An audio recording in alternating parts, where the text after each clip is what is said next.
Chairperson గారికి, assistant collector duty గారికి, ఇక్కడ వచ్చిన వాళ్ళు ఈ డే బేస్డ్ యాక్టివిటీస్ ప్రకారంగా వాళ్ళు కంటిన్యూ చేస్తారని. ఈ డెంగ్యూ కేసెస్ కానీ ఫీవర్ కేసెస్ కానీ ఎక్కువ రావడం జరుగుతుంది.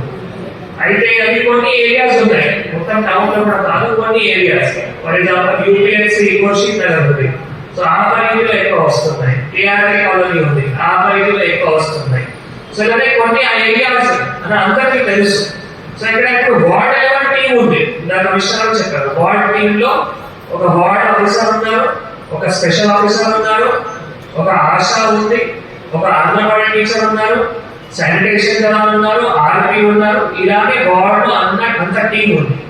ఆ టీం అనుకుంటే అక్కడ శానిటేషన్ క్రియేట్ చేస్తే ఎందుకో ఇక్కడ ఏ కారణం వల్ల దోమలు వస్తున్నాయి, ఏ కారణం వల్ల దోమలు పెరుగుతా ఉంది, ఎక్కడ నీళ్ళు ఆగుతుంది, అవి ఐడెంటిఫై చేసి నిరంతర ప్రక్రియ ఐడెంటిఫై చేసి మనం చేయగలిగితే ఆటోమేటిక్ గా ఈ మనం ఏవైతే డెంగ్యూ చికెన్కి సంబంధించిన ఏవైతే దోమలు ఉన్నాయో అవి మనం నార్వే ఆగకుండా దోమలు ఈ మనం పెంచకుండా, అంటే నార్వే ఒకవేళ మనం ఆగితే మరి ఆటోమేటిక్ గా దోమలు కూడా రాదు.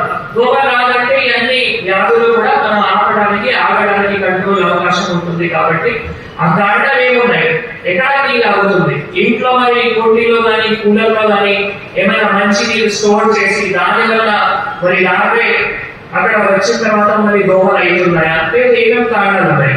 ఎక్కడ నీళ్ళు ఆగుతున్నాయి అంటే వాళ్ళు న్యాచురల్ ఫ్లో ప్రకారం కచ్చా కాలం కొడితే అది పెద్ద ఖర్చు కూడా పని కాదు. మన దగ్గర ఉన్న జేసీబీ కానీ ఇంకా వేరే మషిన్ కానీ కూడా కచ్చా కాలం కొడితే ఆటోమేటిక్ గా నీళ్ళు ఎక్కడైనా ఫ్లో అవడానికి అవకాశం ఉంటుంది.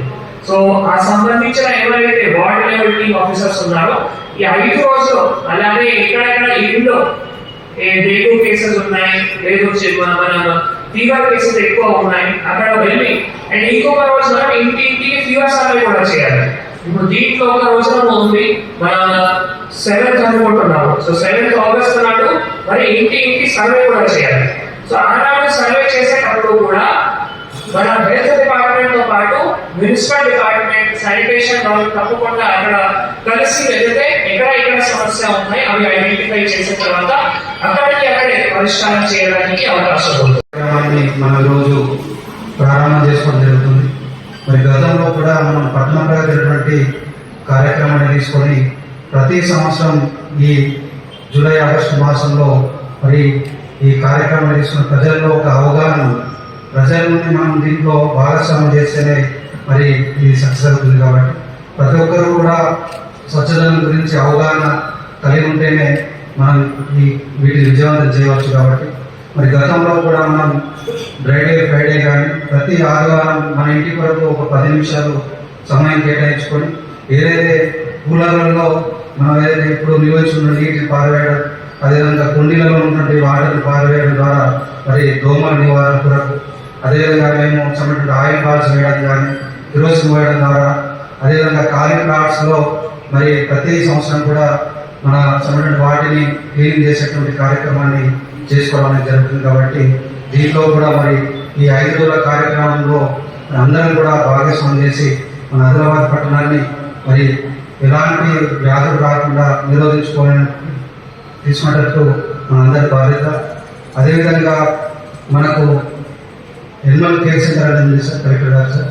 అయితే మన కుక్కలు పట్టడం జరుగుతుంది, మళ్ళీ బయట వదిలేయడం జరుగుతుంది, మళ్ళీ తిరిగి రావడం జరుగుతుంది. ఈ ఎనిమల్ కేర్ సెంటర్కి మాకు మరి ఫ్రీగా వాళ్ళకి ఆపరేషన్ చేసేటట్టు మరి పశుసంవర్ధన శాఖ వారికి ఒక్కొక్క కుక్కకి దాదాపు 1000 పైనే ఖర్చు అవుతుంది. కాబట్టి దాన్ని ఫ్రీగా అయ్యేటట్టు మరి దాని ద్వారా మనం కుక్కలను నియంత్రించవచ్చు. అదేవిధంగా మాకు ఉన్నటువంటి ఇప్పుడు మన ప్రతి నెల పట్టణ ప్రగతిలో నెల ఉన్నటువంటి మాకు మున్సిపాలిటీకి నిధులు వచ్చేది. కానీ గత 8-9 మాసాలుగా నిధులు రాకపోవడం ద్వారా కొద్దిగా నిధుల సమస్య ఉంది. కాబట్టి కొద్దిగా గ్రామాలకు సంబంధించి ఏదైతే గుంతలు పడినటువంటి రోడ్ని మరి ఈ నిధుల ద్వారా ఏదైనా ఒక 10 లక్షలు కేటాయించాలని తెలియజేసుకుంటూ నాకు ఈ అవకాశం ఇచ్చిన అందరికీ ధన్యవాదాలు.